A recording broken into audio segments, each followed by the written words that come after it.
Unit 11 Organizational Change. 11.1 Organizational Change. The only constant in life is change. Heraclitus. This quote on change by Greek philosopher is applicable not only to our life but also to the existence of organizations. As our environment is not stable, so does all organizations. To sell your product, to remain alive in market, organizations irrespective of their size need to adapt to the required change. This change can be of any type ranging from organizational culture to change in technologies. Now let us define organizational change. In order to capitalize on business opportunities, when an organization takes actions to alter its major component, such as its culture, the underlying technologies or infrastructure it uses to operate, or its internal processes, it is known as organizational change. Therefore, any kind of implementation of new strategies or technologies with the aim to remain competitive in market is known as organizational change. 11.2 Forces of change. What are those forces that push organizations to change? The process of change in an organization may occur usually in response to a wide variety of forces. It can be external or internal. Internal forces of change are low performance, low employee satisfaction, new leadership and new mission of the organization. On the other hand, the external agents or forces of change range from the type of workforce to economic conditions to world politics. Harley-Davidson's beginnings. Perhaps one of the most famous examples of a company that overcame this situation is Harley-Davidson. In 1980, no one wanted a Harley. They were a poor quality bike that even leaked oil on the showroom floor. Their parent company, AMF, couldn't find a buyer for them, and 13 Harley managers ended up buying the company. Dramatic changes were needed, and the new CEO approached them with top-down authority. First, they laid off 40% of the workforce, salaried and hourly alike, and the remaining employees took a 9% pay cut. Their design team built the Evolution engine and, coupled with the sleek design of their new Softail product line, sales started to improve. Perhaps most significantly, they developed the HOG, the Harley Owners Group, as a way to communicate with their customers. Operating improvements were made, and dealers started looking at Harley as a dependable partner. When they went public in 1986, underwriters were shocked that their IPO raised $25 million more than expected. 11.3 Planned vs Unplanned Change. As discussed in previous section, organizational change can occur due to various internal or external factors. It is important to know that this organizational change can broadly be categorized as planned change, unplanned change, also called as reactive or remedial reactive change. As the name suggests, it takes place in response to some demand. These types of changes are also considered as accidental changes. For example, COVID-19 pandemic has altered the way people work by compulsory introduction of work from home, WFH, for many organizations. These changes are reactionary, which occurs when a problem is identified, and a solution needs to be implemented. On the other hand, planned changes are intentional and goal-oriented. Often, these changes are introduced, a. to improve the ability of the organization to adapt to changes in its environment, and b. to change employee behavior. This could be, for example, introduction of new products and services or organizational restructure. Change agent. They are responsible for managing change activities in organization. They see a future for the organization that others have not identified, and they are able to motivate, invent, and implement this vision. Change agents can be managers or non-managers, current or new employees, or outside consultants. Further, These changes can occur at 3 levels in an organization. Individual level, it includes change in job assignment, transfer, change in job maturity level, etc. Group level, it includes changes due to inefficiencies, lack of communication, etc. Organizational level, it includes changes due to relocation, restructuring, mergers, acquisitions, etc. 11.4 Resistance to change. Before discussing resistance to change, let us read the case of Nokia mobile phones before the launch of iconic Apple's iPhone in June 2007. Worldwide market share of Nokia phones was over 49%. The entry of first touch-screen-based smartphone, iPhone, was well received and appreciated by people. Within 6 months of its launch, 1.4 million iPhones were sold off in USA only. However, Nokia refused to take Apple as a threat to their high sales numbers. It also considered Apple phones inferior as they run on 2G technology while Nokia's mobiles ran on 3G technology. To make things worse, in 2008, Google launched the Android operating system, OS. By this time, Apple's iOS has become popular and its sales were steadily increasing. To tackle the threat, Nokia should have switched to Android, but it didn't and continued to make phones with outdated Symbian OS. Nokia failed to take advantage of the Android bandwagon.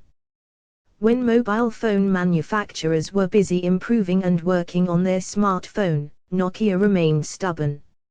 Samsung soon launched its Android-based range of phones that were cost-effective and user-friendly. Nokia's management was under the impression that people wouldn't accept touch-screen phones and would continue with the QWERTY keypad layout. So what do you think, what led to the downfall of Nokia?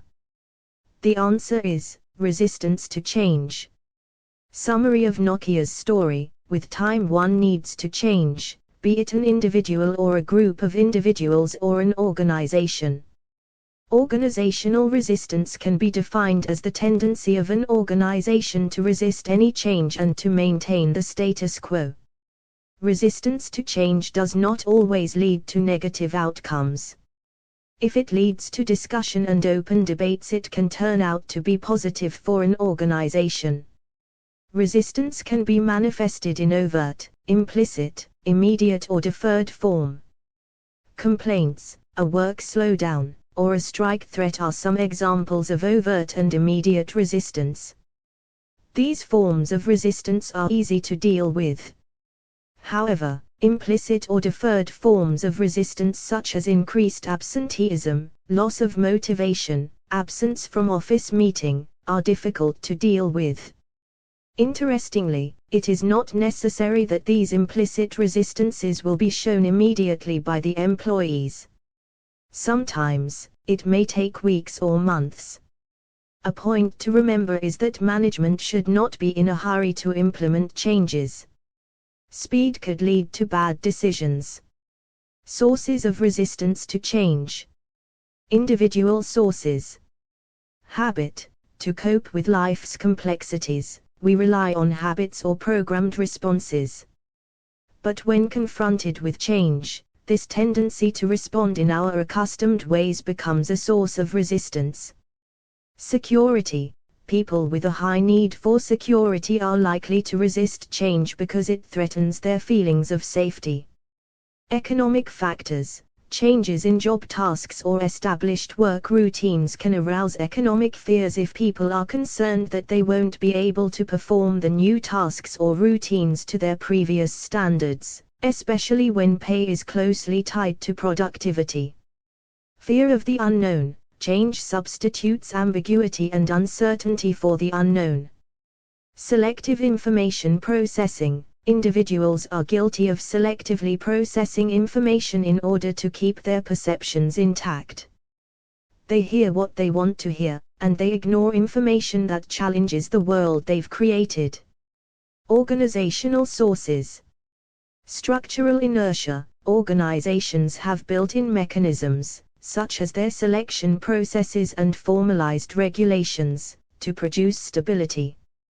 When an organization is confronted with change, this structural inertia acts as a counterbalance to sustain stability. Limited focus of change. Organizations consist of a number of interdependent subsystems. One can't be changed without affecting the others.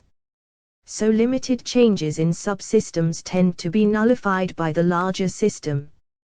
Group inertia. Even if individuals want to change their behavior, group norms may act as a constraint. Threat to expertise. Changes in organizational patterns may threaten the expertise of specialized groups. Threat to established power relationships. Any redistribution of decision-making authority can threaten long-established power relationships within the organization. Source: Robbins, SP and Judge Tier Organizational Behavior. 11.5 Managing Change. There are many strategies to manage the organizational resistance for change. We will discuss some most important strategies. 1. Education and communication. As resistance to change is due to the fear of the unknown, it is important to educate it and communicates the proposed changes to employees. This form of targeted communication could reduce employee resistance at 2 levels. First, it will reduce the misinformation and poor communication. Second, it can help in justifying the need and urgency of change. A disadvantage of this method is that it is not possible to communicate to large numbers of people. 2. Participation and involvement. Being a part of a process makes you responsible for it and thus decreases the chances of resisting the process. However, this process can be time 184 consuming as well as sometimes lead to bad decisions as managers have to relinquish some control over change implementation. 3. Facilitation and support. Change may lead to apprehensions and discomfort as it requires change in routine and adjustment. In such scenario, managers and change agents need to emotionally available and offer a help in the form of counseling, teaching any required skills and if necessary allowing employees to take paid leave for short period. However, offering these supports may also be time-consuming and require trained managers. 4. Develop positive relationships. Studies have suggested that those employees who trust their managers and view their organization in positive light, welcome changes than those who are skeptical about their managers. Therefore, a lot of the reaction towards proposed change depends on managers and their skill to develop positive relationship with their fellow employees. 5. Implementing changes fairly. Fairness of a procedure is as important as the outcome. When the outcome of an action is negative, the question of procedural fairness becomes more important. Therefore, it is crucial that employees see the reason for the change and perceive its implementation as consistent and fair. 6. Selecting people who accept change. Various studies on personality suggest that certain personality traits are more acceptable for change. Therefore, to facilitate organizational change, employees who are predisposed to it should be selected in teams. 7. Coercion. It refers to the method of applying direct threats on the resistors. 11.6 Lewin's model. Kurt Lewin proposed a 3-stage model of organizational change. These 3 stages include unfreezing, changing and refreezing. This model is comparatively simpler than other models. Now let us try to understand the stages of this model one by one. Unfreezing. This is the stage of unfreezing the status quo. This state of equilibrium or status quo can be changed by applying any of the following 3 forces. A. Driving forces. It is responsible for driving away an organization from status quo. One can bring change in organization by increasing driving forces. B. Restraining forces. These are those forces which hinder movement away from status quo. By decreasing restraining forces, desired changes can be brought in organization. C. By applying a combination of the above two forces. According to Lewin, to change an organizational culture, one needs to create the perception that a change is needed. The process of change needs to go through the stage of unfreezing, as many people will naturally resist the change. The goal of this stage is to create awareness of how present culture is hindering organization. Communication is the pillar of the success of this stage. The idea is that the more an employee will know about a change, and the more he or she will feel it is necessary and urgent, and the more motivated they will be to accept the change.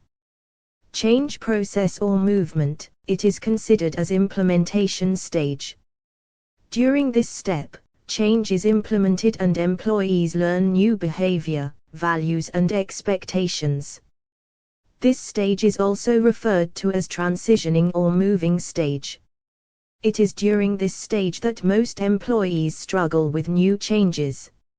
It is a time marked with uncertainty and fear, making it the hardest step to overcome.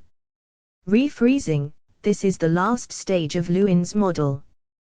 This stage is considered as a much more stable state, which we can regard as the state of equilibrium. Once the desired change is made to the organization, some steps are taken to make this change a part of employees' behavior and thus stopping them from reverting back. According to Lewin, coaching, training, positive rewards and acknowledgement of individualized efforts should be used to reinforce the change. 11.7 Let us sum up. Now that we have come to the end of this unit, let us recapitulate all the major points that we have covered. Change at organizational level is inevitable. Organizational change can be due to either external or internal factors. Organizational change can be categorized as planned change or unplanned change. These changes can occur at individual, group or organizational level. Change at organizational level is not smooth and often leads to resistance. Sources of resistance may include individual factors and organizational factors. There are various ways to manage these resistances for organizational change. Some of the most prominent strategies are education and communication, participation and involvement, facilitation and support, coercion. There are many models that have explained organizational change. Lewis's three-stage model of organizational change is one of the most cited work.